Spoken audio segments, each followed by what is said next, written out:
La ciencia no es inmutable.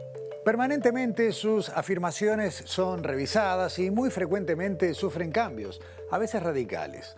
Entre las preguntas que aún esperan una respuesta firme está la de la fecha de llegada del Homo sapiens a América. Hasta ahora se sostiene que un grupo humano llamado Glovis cruzó de Siberia a Alaska hace 12.000 años aproximadamente. Hallazgos arqueológicos en todo el continente, incluyendo a Uruguay, desafían esa fecha. Examinaremos los últimos hallazgos y las nuevas teorías con investigadores de Argentina y también de nuestro país. Pero hoy hablaremos además de cuidados en la salud cerebral, de las arañas de Uruguay y de los microorganismos que viven en la tierra y permiten el crecimiento de las plantas. Bienvenidas y bienvenidos a Sobre Ciencia, divulgando el Uruguay de la investigación y el conocimiento.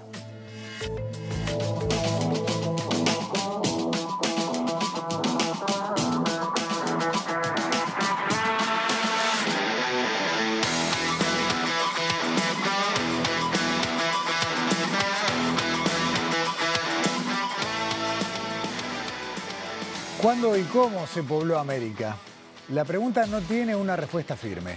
Si bien se aceptaba la idea de la llegada del Homo sapiens hace unos 12.000 años, a través de Beringia, al noroeste de nuestro continente, esos datos chocan con hallazgos arqueológicos recientes. Seguramente debamos explorar otras teorías o agregar unos miles de años más a esa fecha. El dato está atado al momento de la última gran glaciación, ya que la acumulación de hielo habría provocado que los mares tuvieran decenas de metros menos de profundidad, descubriendo grandes extensiones de tierra y cambiando la geografía que hoy conocemos. Vamos a hablar de geología, de paleoclima y también de los hallazgos del arroyo del Vizcaíno, muy cerca de Sauce, en Canelones. Pero comencemos por la llegada. Y para eso vamos a recibir a Jorge Rabasa, geólogo y doctor en Ciencias Naturales, investigador superior del CONICET de Argentina, exdirector del Centro Austral de Investigaciones Científicas y también exrector de la Universidad Nacional del Comahue en la Patagonia Norte. Jorge, bienvenido a Sobre Ciencia y buenas noches. ¿Qué tal? ¿Cómo están ustedes? Muchísimas gracias por su invitación. Es un placer para mí estar, aunque sea virtualmente, en esa maravillosa Montevideo. Muchas gracias, Jorge, y gracias por aceptar esta propuesta. Hace algunas semanas, en lo que fueron las jornadas de geociencias, tú hiciste allí una conferencia magistral en la que justamente hablaste de esto, de paleoclima, de la aplicación de conocimientos a partir de muestras del subsuelo y de otros lugares, y de allí establecer con un poco más de precisión el momento en el que, bueno, se podrían haber dado las condiciones para que el Homo sapiens entrara a América por allá por el norte, por Beringia.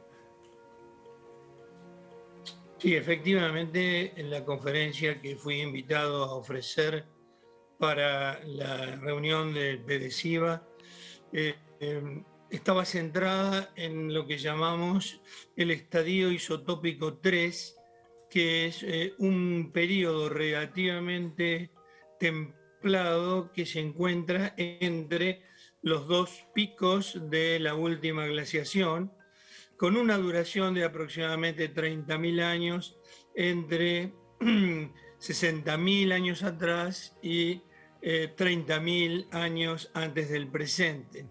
Es decir, es un periodo que precede al máximo de la última glaciación. Y este es un periodo que en general ha sido poco estudiado, poco conocido y muchas veces no se vinculan sus características con otros aspectos que tienen los climas del pasado en nuestras regiones.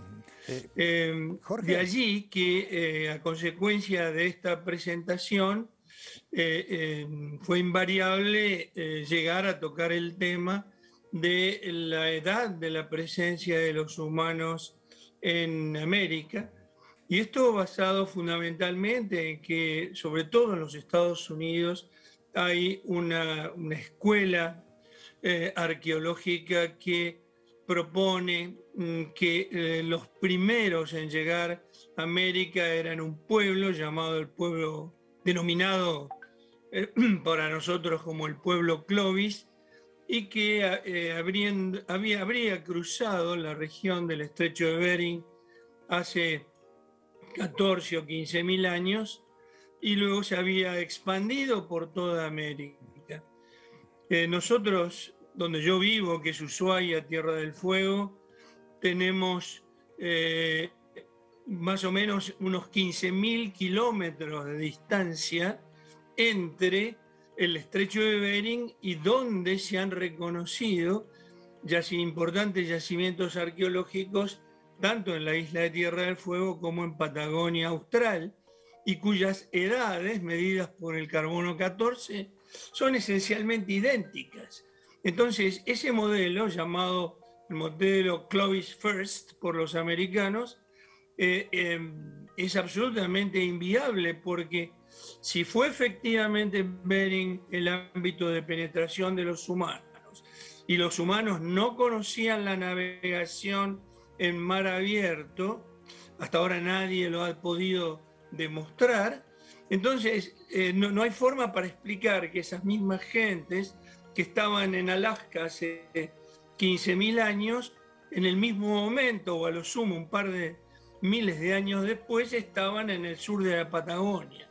De allí que el modelo Clovis, yo he sostenido y en mis trabajos lo he tratado de explicar, es absolutamente inviable, conociendo las edades de los yacimientos arqueológicos en América del Sur y particularmente en el sur de América del Sur.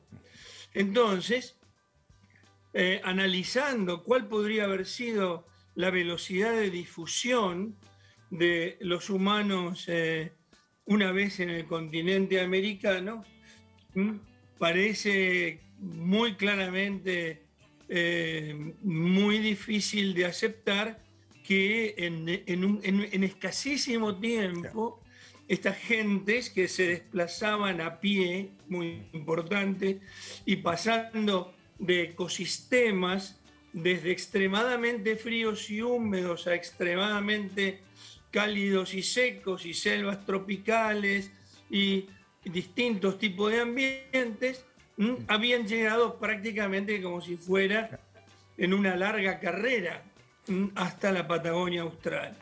Era necesario entonces proponer alternativas a ese modelo, y si bien yo soy geólogo, no arqueólogo, es decir, utilizo la información que los arqueólogos o paleontólogos proporcionan, lo que hice fue estimar que la fecha de entrada de los humanos a América, a las Américas, de ninguna manera podría haber sido ni posterior a la última glaciación, ni antes del anteúltimo avance glacial. ¿De qué fecha estamos hablando, Jorge? Precisamente en el estadio isotópico 3, en ese periodo de 30.000 años que, digamos, tiene características climáticas muy particulares que habrían favorecido la penetración de los humanos en nuestro continente. Esa es mi contribución, a través de un análisis paleoclimático detallado, plantear las enormes dudas que tenemos sobre las pretendidas fechas de penetración de los humanos en América del Norte primero, América Central y luego América del Sur, que considero yo, voy a hablar en primera persona, que considero yo como extremadamente exiguas para poder justificar la difusión de los humanos en todo el continente. Jorge, no sé si he sido claro. Ha sido cristalinamente claro, y prácticamente no hay mucho más que preguntarte, la fecha, los elementos, los argumentos. Simplemente en 10 segundos, y para que la gente tome una referencia, ¿cuántos metros más abajo estaba el nivel del mar en el momento que tú describes? En esa época, el estadio isotópico 3 todavía había hielo sobre los continentes, porque eso era un episodio que llamamos interestadial. Pero el tamaño de los mantos de hielo en Beringia había disminuido mucho como consecuencia de la mayor temperatura, y al mismo tiempo el nivel del mar no estaba tan alto como para impedir el tránsito de los humanos, fuera por una vía costera en Alaska o fuera por la llamado corredor del Yukón, que es el espacio que se encuentra en estos momentos paleoclimáticos precisos entre el manto de hielo del escudo lauréntico y el manto de hielo de las montañas rocallosas. Es decir, el clima era apropiado y los humanos tenían como mínimo dos opciones para su desplazamiento terrestre: primero hasta ocupar América del Norte y finalmente para llegar hasta el extremo austral del continente sudamericano. Jorge Rabasa, muchísimas gracias. La verdad que ha sido, lo digo una vez más, cristalinamente comprensible, y nos das perfecto pie para la conversación que viene a continuación, que tiene que ver con los hallazgos justamente paleontológicos aquí en nuestro país. Muchas gracias, Jorge, y bueno, saludos hasta allí, hasta Ushuaia. Bueno, muchísimas gracias a ustedes por haberme permitido estar hoy con ustedes. Buenas noches. Y decíamos que vamos a hablar de cosas que tienen que ver con Uruguay, vamos a conversar, y decíamos paleontológicos porque si bien la pata es arqueológica, los hallazgos tienen que ver con la paleontología. Arroyo del Vizcaíno, cerca de Sauce, hace ya muchos años, un día bajó el arroyo y aparecieron cosas, y atrás de eso apareció Richard Fariñas, paleontólogo, docente de Facultad de Ciencias, divulgador. Richard, ¿cómo estás? Bienvenido, buenas noches. Buenas noches, un placer de hablar contigo y en particular de compartir el programa con un reputadísimo cuaternarista como Jorge Rabasa. Lo considero un verdadero privilegio. Ni hablar que lo es, y aparte es excelente el pie porque, a ver, haciendo un repaso muy rápido, Richard, es tal vez el yacimiento más grande de megafauna, de restos de megafauna de Uruguay, el de allí, el de Arroyo del Vizcaíno. El yacimiento tiene, ya hemos colectado más de 2.000 elementos, ¿no? Más de 2.000 huesos de animales gigantes, ¿no? De esta megafauna que vivió hasta hace algunos milenios acá, en esta parte del continente. Esa megafauna está compuesta por los famosos gliptodontes, ¿no? Que son primos de los armadillos, pero de gran tamaño, por perezosos gigantes, por mastodontes, por tigre de dientes de sable, ¿no? El famoso Diego de la ficción de dibujitos animados de Hollywood está presente acá, pero quiero aclarar que el Diego nuestro, el Diego rioplatense, es mucho mayor que el Milodon Talis, que de América del Norte, que es en el que se basa la película, ¿no? Pero por supuesto, Hollywood está allá. Entonces, ¿qué le vamos a hacer? Está bien. Ahora, Richard... Por suerte tenemos sobre ciencia, ¿no? Está bien.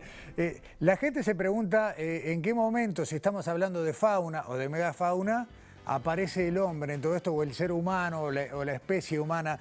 Y ahí viene la parte, creo yo, más increíble de lo que ustedes fueron encontrando allí en Vizcaíno. El yacimiento tiene el atractivo ese de ser tan multitudinario en la cantidad de restos que se encuentran, pero además un buen número de ellos, algunas decenas por lo menos, tienen marcas, ¿no? Como las que dejan las herramientas estudiadas al microscopio, tienen las características que se pueden asimilar a las que dejan las herramientas.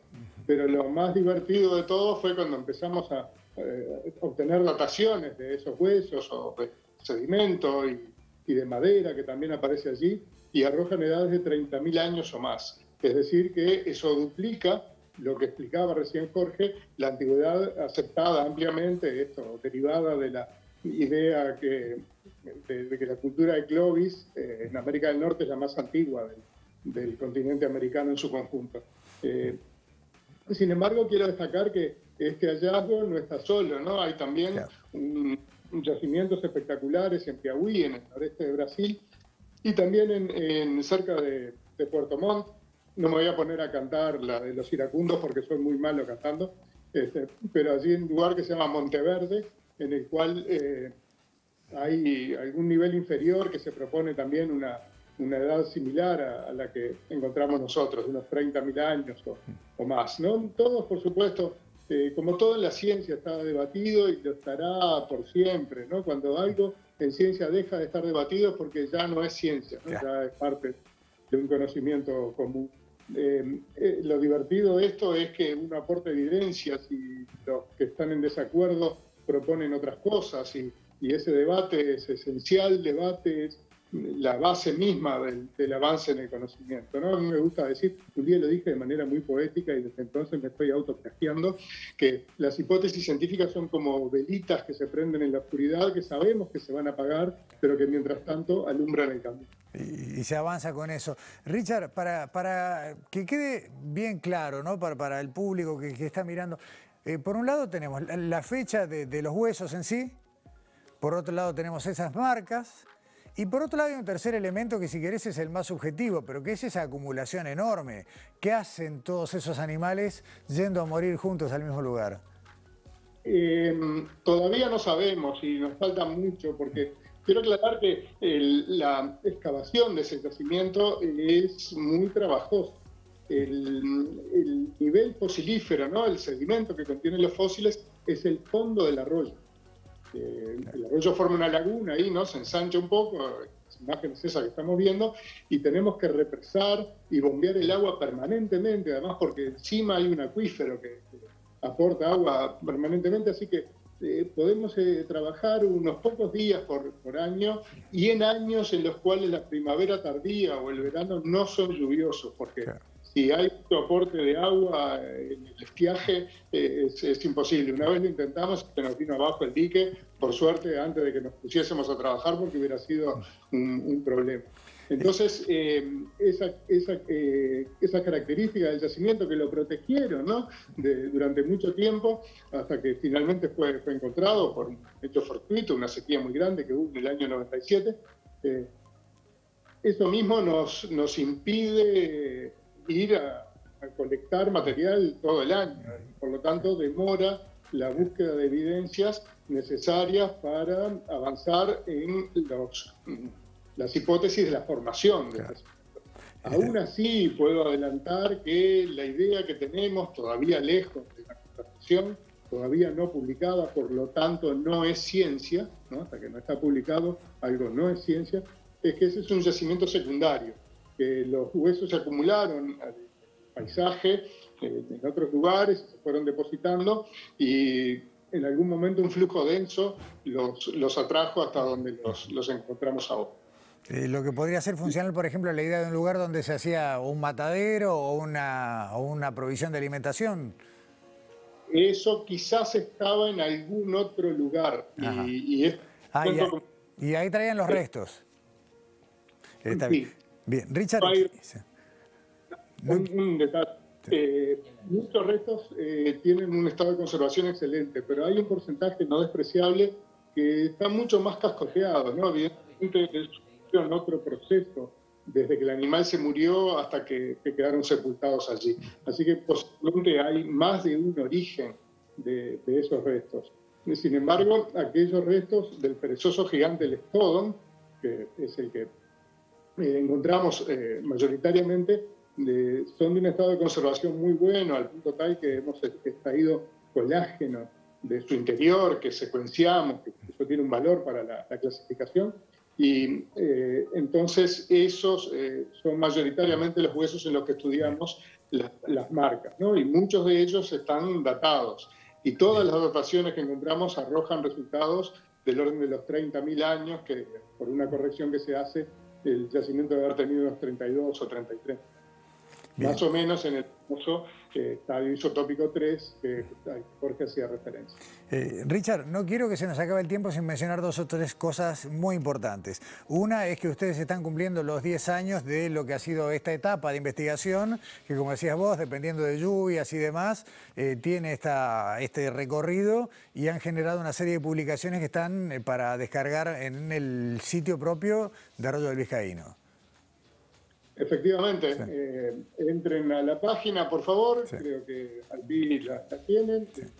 y pueden bajar desde allí las publicaciones que celebran los 10 años de la primera excavación que dirigimos nosotros. Sin embargo, nuestro vínculo con el sitio y con el yacimiento y con sus restos se remonta a 1997, ¿no? Cuando se colectó por primera vez por parte de pobladores de Sauce, por chiquilines en aquel momento, ¿no? Hoy son hombres y mujeres, guiados por sus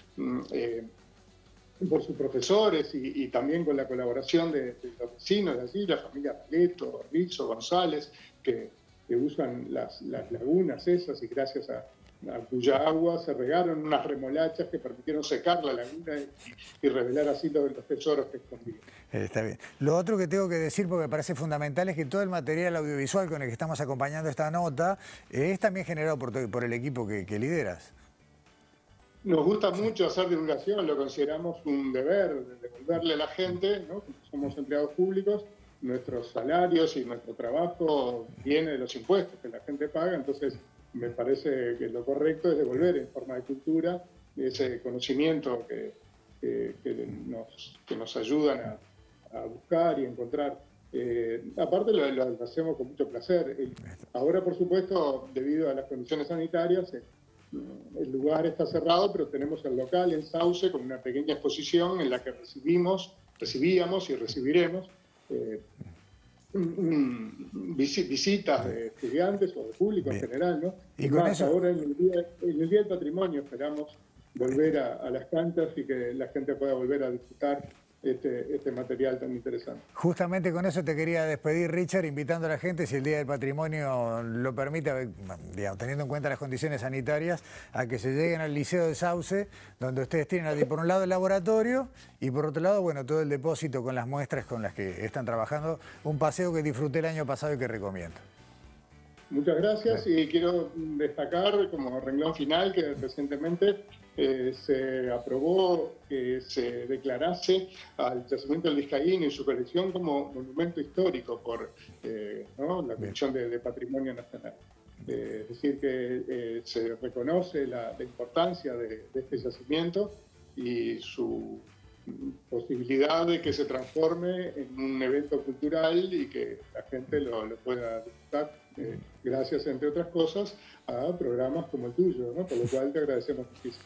Estamos para eso. Richard Fariña, muchísimas gracias por estos minutos, por esta charla, y bueno, si todo sale bien, nos veremos el Día del Patrimonio, por allá por Sauce. Hasta luego, buenas noches. Hacemos la primera pausa en Sobre Ciencia. A la vuelta tenemos el enorme gusto de volver a tener aquí en estudios a Alexandra Perrone y Daniela Hirschfeld. No se vayan.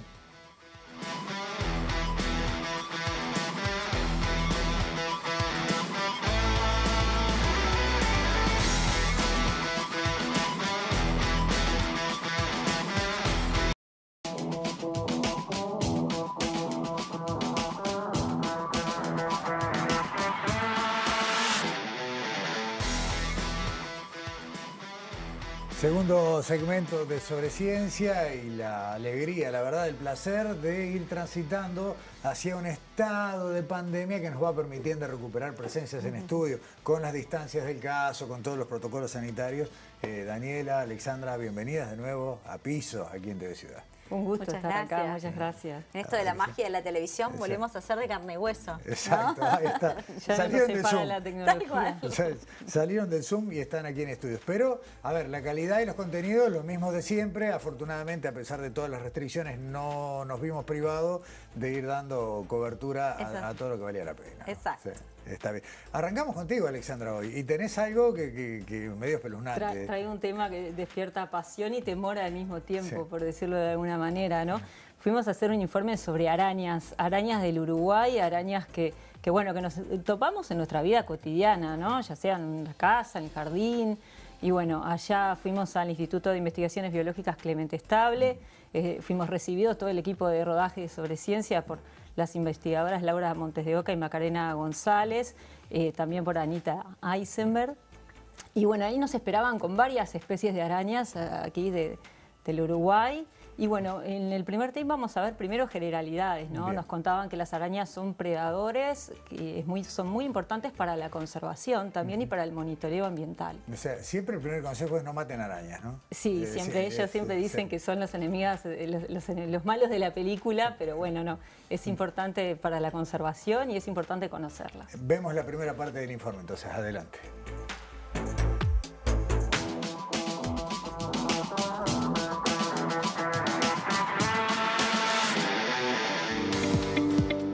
Los arácnidos son artrópodos y los arácnidos son el segundo grupo más grande después de los insectos y son muy importantes a nivel ecológico porque son carnívoros. Son predadores y se alimentan tanto de insectos como de otros arácnidos y mantienen el control biológico, son como controladores biológicos dentro de esos otros organismos.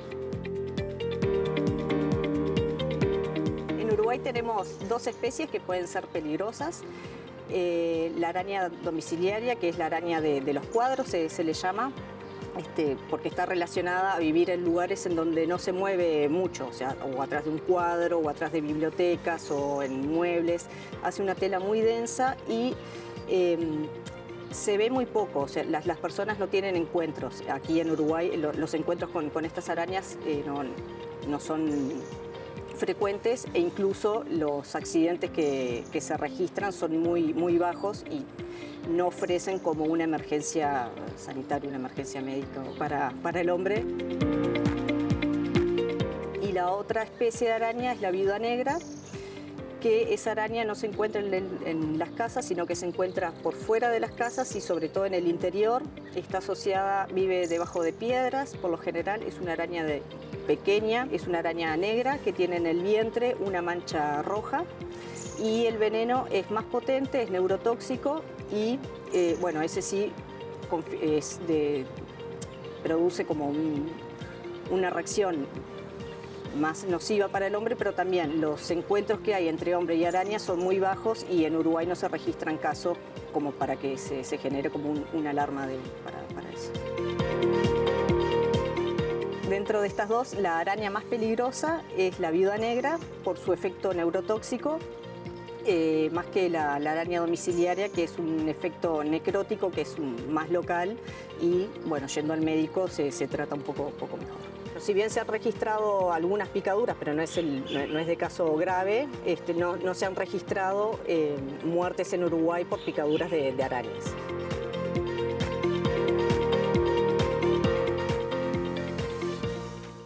Es muy importante, Alexandra, ese dato, ¿no? De no entrar, digamos, en una situación como de pánico, teniendo en cuenta que si bien hay efectos de veneno en los casos de las arañas que lo tienen, no hay casos de muerte en Uruguay. Claro, ellas resaltaban justamente eso, que no se han registrado muertes por picaduras de araña. Unas cosas que nos contaba también que hay dos factores importantes que juegan en contra de la conservación de especies de araña. Una es el uso del suelo, que justamente dicen que la gran mayoría de las especies que hay aquí en Uruguay hacen sus nidos bajo piedras o en arbustos y que, bueno, eso también peligra la conservación de las arañas. Está bien, vemos la segunda parte del informe. La segunda parte nos muestra más especies. Dale, vamos con eso.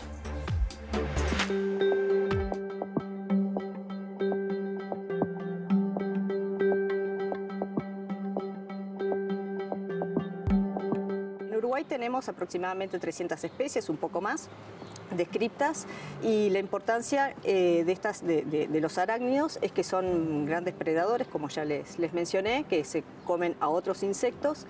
Por ejemplo, tenemos el caso las arañas de la carretera, que son unas tarántulas que son muy comunes de ver en los meses de marzo y abril. Y estas arañas, por ejemplo, consumen muchas isocas. Las isocas son las larvas de los bichos torito, es el escarabajo de cuerno.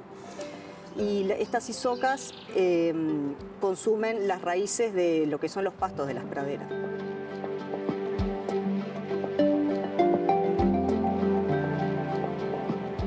Aquí tenemos las arañas del género Grammostola, son las arañas más grandes que existen en nuestro país. Son las arañas más longevas, alcanzan a vivir hasta más de 30 años en cautiverio, por eso son muy cotizadas también en lo que es la utilización de ellas como mascotas, aunque acá en Uruguay, bueno, no es legal. como pueden ver, que les mencionaba antes, aquí está el parche de pelos. Esta araña ya ha liberado algunos pelos, ya se ha defendido. Y ahí tenemos a Grammostola anthracina, y acá tenemos a Grammostola quirogai, que es la araña que su distribución está en las zonas basálticas, en suelos menos profundos. Es una especie que ha sido recientemente descrita para el Uruguay.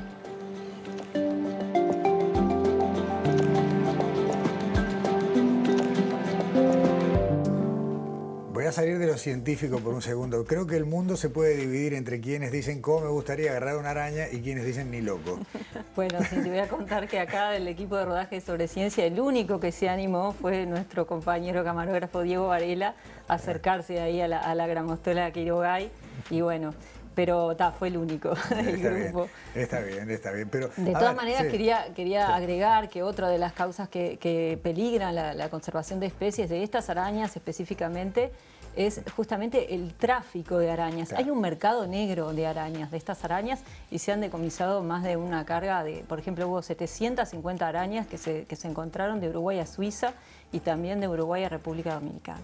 Eso es terrible, ¿no? O sea, y ahí decíamos eso, ¿no? El que no quiere ni ver una araña y esa gente que gusta tener una araña de insólita mascota. Y eso demuestra que hay mercado para todo, ¿no? Porque si hay un mercado negro de arañas... sorprendió bastante ese dato de que hay un mercado negro de arañas. Sí. Bueno, en el último bloque vamos a ver sobre las arañas lobo. Macarena González nos cuenta de las arañas lobo que también tienen particularidades muy especiales aquí en Uruguay. Bien, vemos la última parte del informe sobre arañas.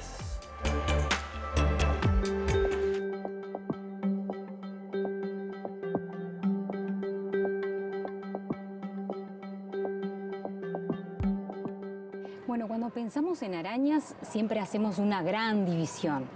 Las arañas de tela y las que no. De hecho, las de tela son de las que más nos acordamos, pero no son la mayoría. Y de hecho, dentro de ese grupo de tela siempre pensamos en uno más chico, que son las arañas orbiculares o las que hacen esas telas en forma de rueda, que tampoco es que sea el único tipo de tela que existe. Cualquiera de esas telas que solemos recordar son las que las arañas hacen para capturar presas. En general, las arañas que viven en tela tienen su universo sensorial, todo su mundo en torno a esa tela.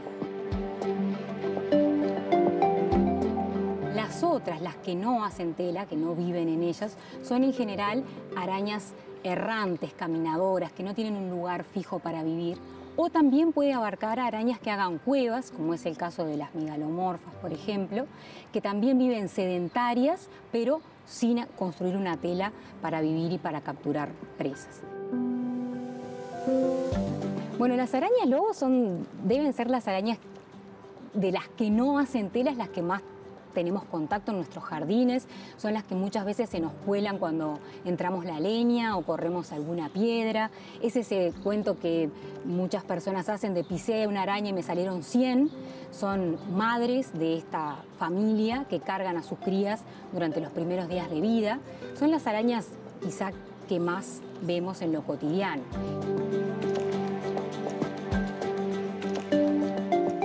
Sin embargo, hay un grupo chiquito, estamos hablando de que arañas lobo en el mundo hay en el entorno de 3.000, un poco menos, reportadas hasta el momento, descriptas hasta el momento. Y de esas, menos del 1% en el mundo tienen una particularidad que es, en lugar de ser errantes, viven en tela.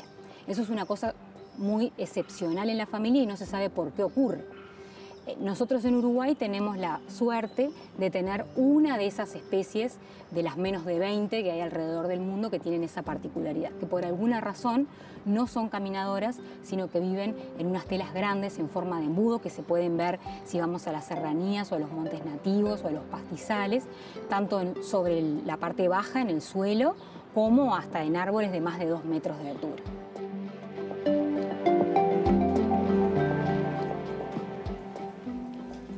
No solo que es maravilloso, Alexandra, lo que estamos viendo, sino que también uno a veces se pregunta, bueno, ¿por qué tantos años y tanta gente del Clemente Estable fundamentalmente dedicados al conocimiento de las arañas? Y claro, son fundamentales para el equilibrio ambiental desde un montón de planos, y no solo en cuanto a insectos, sino también en plantas, en fin, en un montón de dimensiones. Claro que sí, las investigaciones la verdad que son muy buenas y dan para muchos más informes, ¿verdad? Y ella Sí.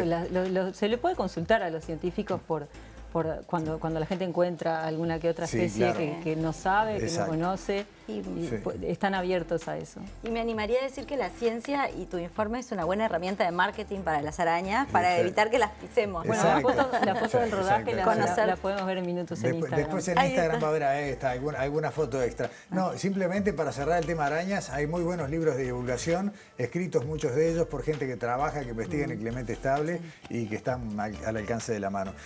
Si yo veo una araña de noche, tengo problemas de salud cerebral, Daniela. No, supongo que no hay correlación, que la ciencia todavía no lo ha demostrado. Está No. bien. Vamos a hablar de salud cerebral, algo que nos genera a mucha gente la confusión con salud mental. Exacto, y sobre todo vayamos a la época actual, ¿no? Al coronavirus, ¿no? Se ha hablado mucho de este tema y también se ha hablado de los efectos sobre la salud mental derivados de como efectos secundarios de la pandemia. Pero ahora vamos a hablar de salud cerebral, ¿no? Que es todo lo relacionado a enfermedades como el Parkinson, el Alzheimer, los accidentes cerebrovasculares, no tanto más sobre la psicología o la psiquis, sino sobre el cerebro como órgano. Está bien. Y Cosa que generalmente no lo contemplamos como tal. En realidad no estamos acostumbrados a pensar que eso puede tener un cuidado. Totalmente, totalmente. Por eso en realidad fuimos a hablar con el doctor Ignacio Morín, que es el director del programa de salud cerebral del Ministerio de Salud Pública, para que nos cuente por qué un programa sobre este tema, cuáles son los objetivos y qué es lo que busca. Vamos a la primera parte del Vamos. informe entonces.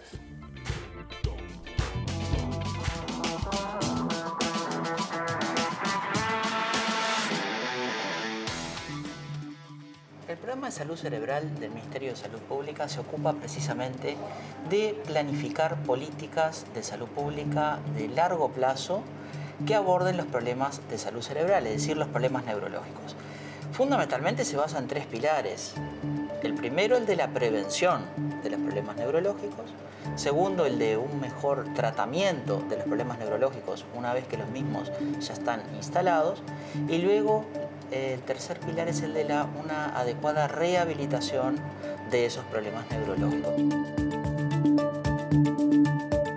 Los principales problemas neurológicos tienen que ver, en primer lugar, el fundamental, el más importante en Uruguay y en el mundo, son los ataques cerebrovasculares. Es decir, cuando las arterias del cerebro se tapan, esto es, producen un infarto cerebral, y luego un porcentaje menor de ataques cerebrovasculares que se llaman hemorragias cerebrales. El conjunto de esas patologías, ataques o accidentes cerebrovasculares, son los que dan cuenta de la mayor carga de enfermedad neurológica. Es así que nuestros principales esfuerzos en el momento es el de tratar de mejorar la prevención, el tratamiento y la rehabilitación de esta patología.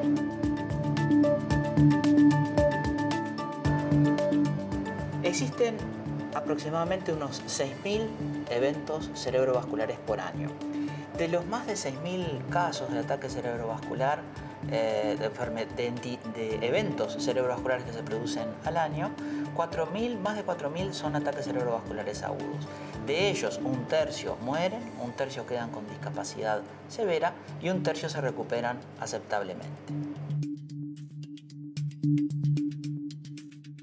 El año pasado presentamos los primeros datos estadísticos globales de prevalencia total de enfermedad, que tiene que ver precisamente con una prevalencia de 181 casos cada 100.000 habitantes por año, lo cual es una prevalencia importante.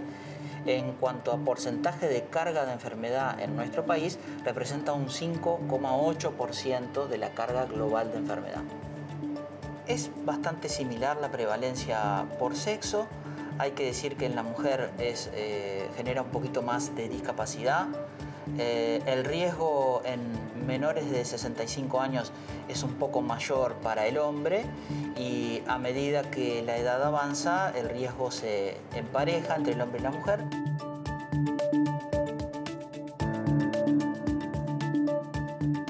segundo grupo de patologías relevantes luego de los ataques cerebrovasculares son las enfermedades degenerativas.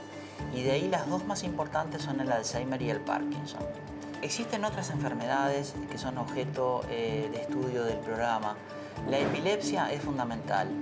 Hemos lanzado una guía de abordaje de la epilepsia que supone una actualización de una guía ya existente del periodo anterior destinada a los médicos para mejorar el abordaje de la epilepsia. Es importante un concepto: 1 de cada 4 epilépticos tienen una epilepsia que potencialmente puede ser prevenible.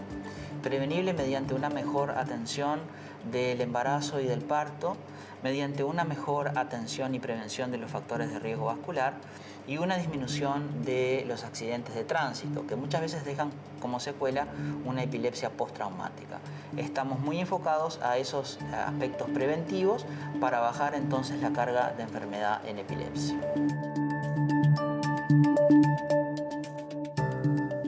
No se trata, Daniela, de un programa de larga data. Esto en realidad viene funcionando desde no hace mucho tiempo y el énfasis es ahora, bueno, que la gente lo conozca y lo tome en cuenta. Exactamente. Sí. Y además, en realidad, la neurociencia en Uruguay sí tiene una larga trayectoria, ¿no? La investigación en el área neurocientífica no solamente se desarrolla en diferentes instituciones, sino también con varios científicos desde hace muchas décadas. Entonces, hay mucho para contar y para aplicar. Y también está la parte clínica, que un poco es lo que vamos a conversar en esta segunda parte del tape, porque bueno, desde el área clínica se ha tratado de aplicar tratamientos que ayuden a minimizar los efectos secundarios que pueden tener algunas de estas enfermedades, sobre todo los ataques cerebrovasculares. El doctor Amorín nos cuenta sobre esto en este bloque. Excelente, vemos la segunda parte del informe entonces.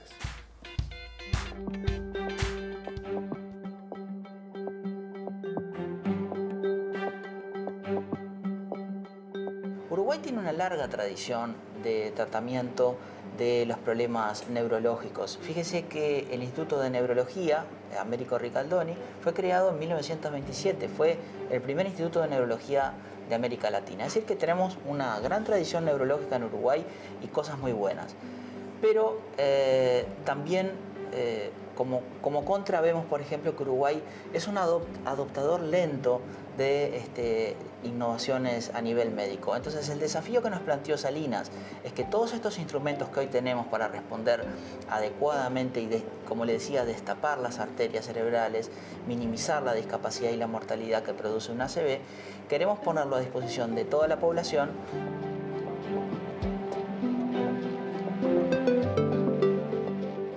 El reconocimiento rápido de un ACV es fundamental para que podamos rápidamente actuar y resolver el problema.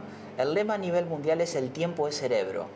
Cuando nosotros sospechamos que una persona que está cerca nuestro, un familiar, tiene un déficit focal neurológico, es decir, se le tuerce la cara, o un brazo queda más bajo que el otro, o pierde fuerza, o una pierna pierde fuerza en relación a la otra, o tiene una dificultad para hablar en forma brusca, bueno, eso posiblemente pueda ser un ACV. Rápidamente hay que comunicarse con una emergencia móvil para que se inicie toda esta cadena de eventos que permitirán resolver o minimizar o atenuar el impacto del ACV. Con el ministro Salinas, que es quien realmente ideó y creó este programa, somos neurólogos ambos y nos conocemos hace muchos años, tenemos algunos sueños, por supuesto.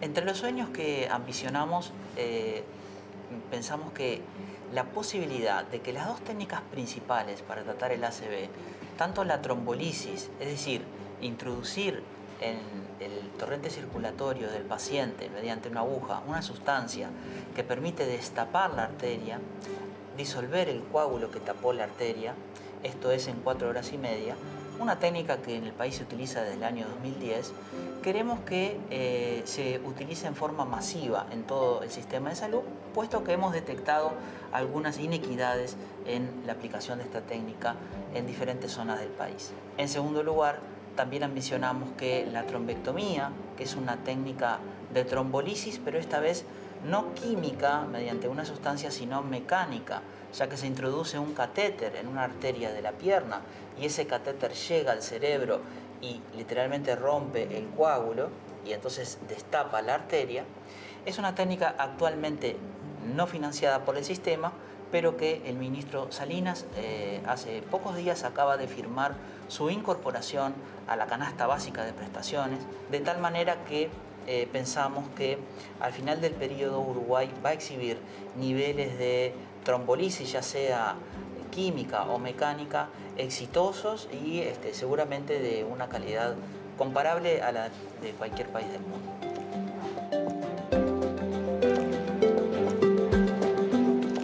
Daniela, tecnología, capacidad de respuesta, pero también un conocimiento básico de cómo actuar, ¿no? Permite reducir muchísimo los daños que siempre son muy complicados, ¿no? Sí, como dice el doctor Amorín, creo que la frase que lo resume todo es el tiempo es cerebro, ¿no? Bueno. Es una buena frase que allí, bueno, la disponibilidad de tecnologías, pero también el conocimiento, no tener conocimiento para poder minimizar esos impactos, además de las medidas preventivas, por supuesto, es clave para tratar este tipo de patologías. Excelente. Bueno, Daniela, Alexandra, gracias y el martes que viene un gusto, nos de vuelta por acá. el martes que viene. Un placer. Muy bien.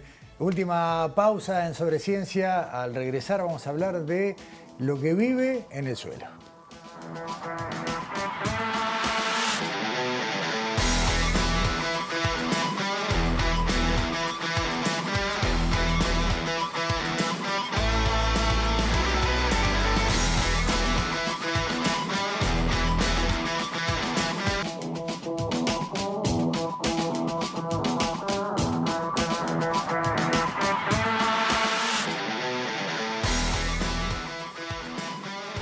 Último tramo de este Sobre Ciencia y nos vamos a meter en un tema del cual realmente conocemos muy poco, y cuando digo conocemos hablo de prácticamente todos nosotros, porque asociamos a determinadas características del suelo para que faciliten el crecimiento de las plantas algunos minerales y nutrientes, y nos quedamos con la película a medio contar.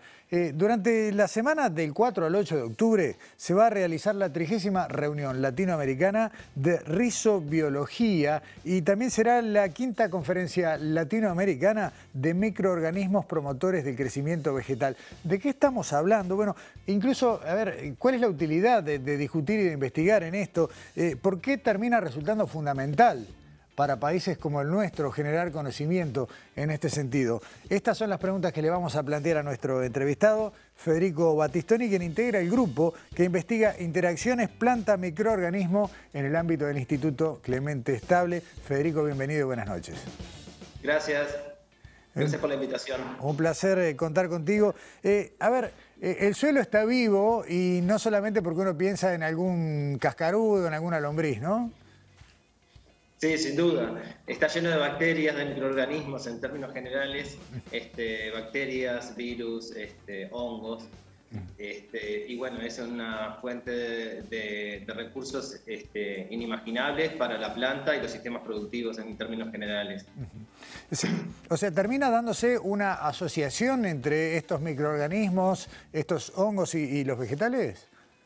Exactamente, como en el ser humano, en los cuales tenemos una flora intestinal en la cual dependemos para poder asimilar lo que comemos, en las plantas pasa exactamente lo mismo. Existen distintos tipos de asociaciones entre microorganismos, hongos y bacterias, y las plantas, las cuales son fundamentales estos microorganismos para poder, por un lado, tener un óptimo crecimiento y por otro lado, un óptimo crecimiento y salud del sistema planta, ¿no? O sea, estos conjuntos de microorganismos que serían los microbiomas asociados a las plantas son fundamentales para poder crecer y defenderse de patógenos. Federico, ¿qué pasa con toda esta riqueza del subsuelo, esta riqueza biológica, cuando tenemos sistemas de producción como los que tenemos actualmente, basados más que nada en productos químicos?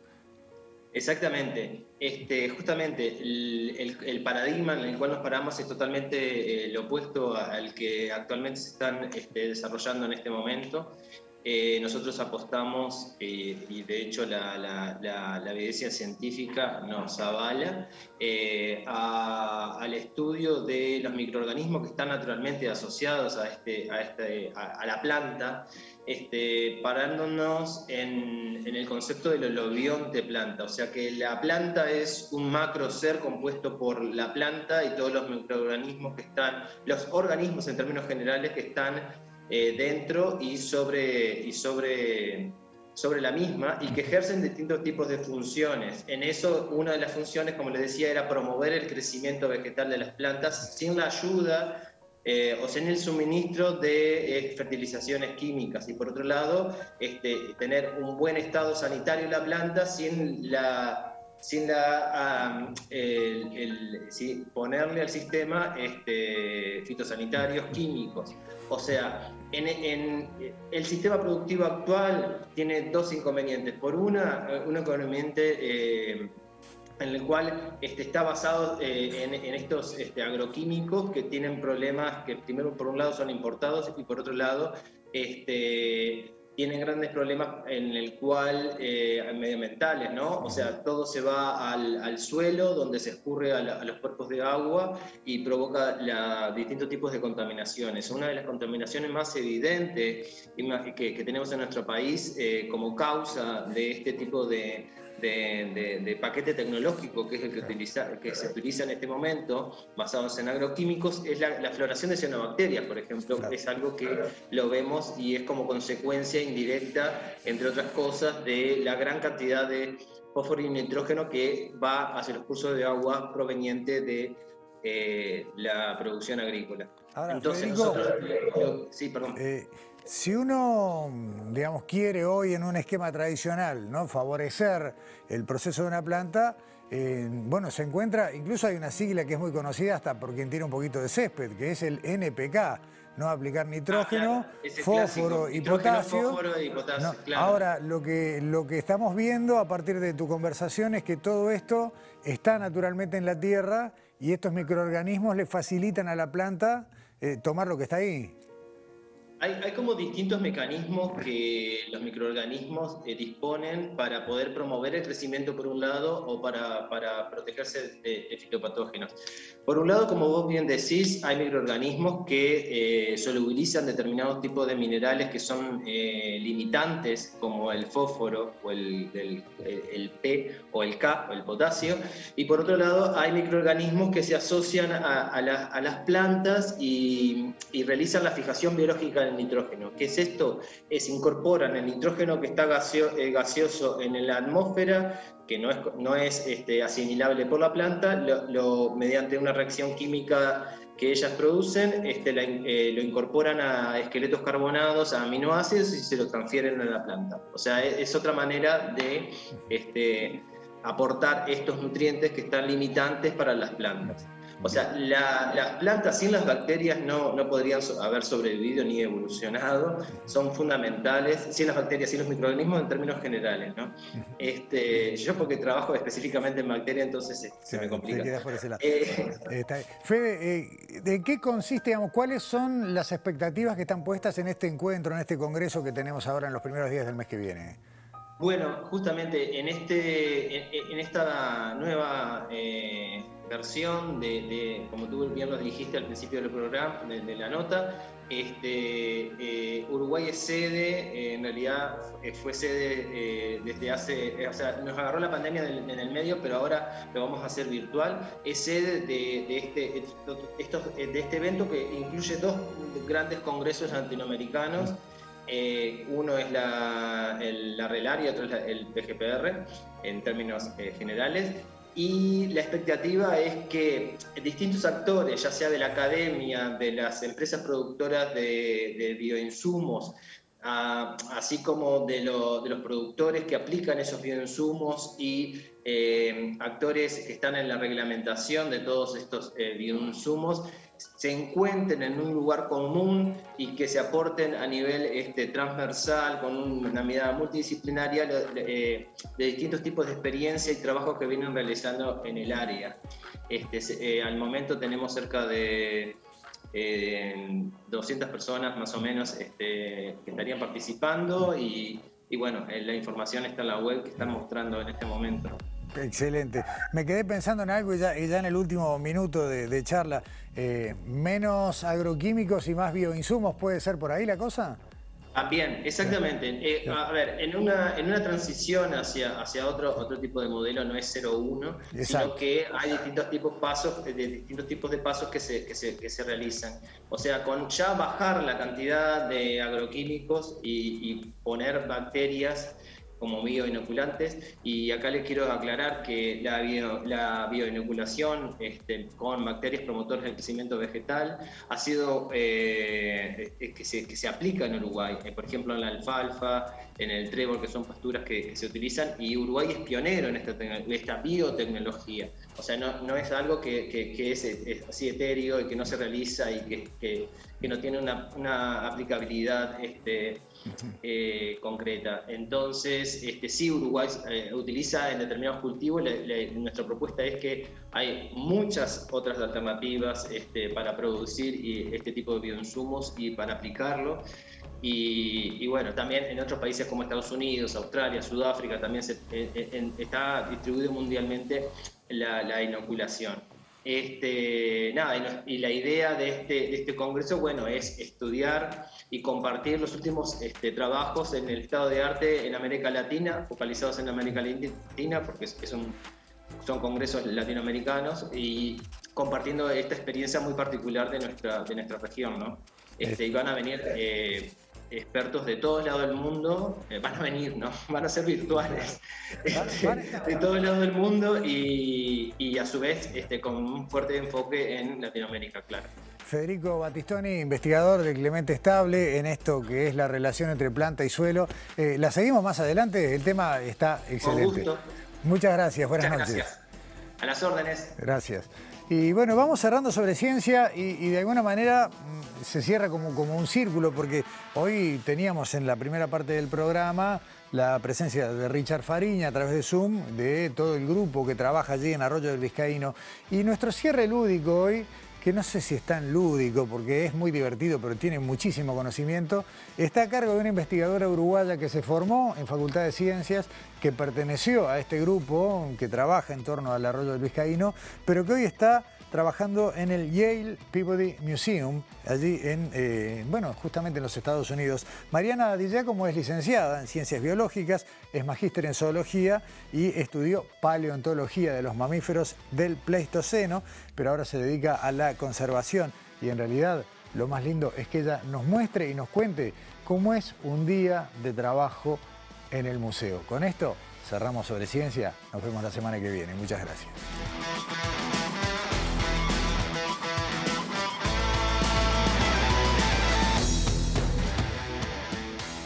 Hola, mi nombre es Mariana Di Giacomo y soy conservadora de colecciones de historia natural en el Yale Peabody Museum. Y hoy te quiero llevar a conocer parte de mi trabajo. Abróchate el cinturón y vení. El Yale Peabody Museum tiene colecciones en 4 edificios distintos. Este es uno de ellos, es en el campus oeste o el West Campus. Y ahora estoy en el laboratorio de conservación, que es un laboratorio de conservación compartido con mis colegas de la Galería de Arte, la Biblioteca y el Centro de Artes Británicas. Míralo. El otro laboratorio donde trabajo es acá en el museo, es nuevito porque es parte de la reforma que estamos haciendo. Y acá lo que hago es el resto de los tratamientos de conservación que no hago en el otro laboratorio. Y que es súper importante a la hora de hacer tratamientos de conservación en colecciones de historia natural, el hecho de que todas las colecciones siempre te quieren matar. Como, por ejemplo, esta tortuga tiene pintura de plomo, este pez tiene arsénico, también tenemos especímenes con mercurio o que son radiactivos, entonces cuidarse es siempre lo primero.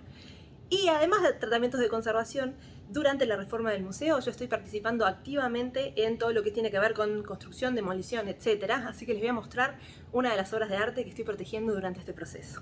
Acá estoy, en la era de los reptiles, este mural pintado por Rudolf Salinger a principios de los años 40. ¿Y por qué es importante proteger esta obra de arte? Primero porque es una obra de arte muy famosa y que inspiró todo lo que la gente conoce sobre los dinosaurios durante muchísimas décadas.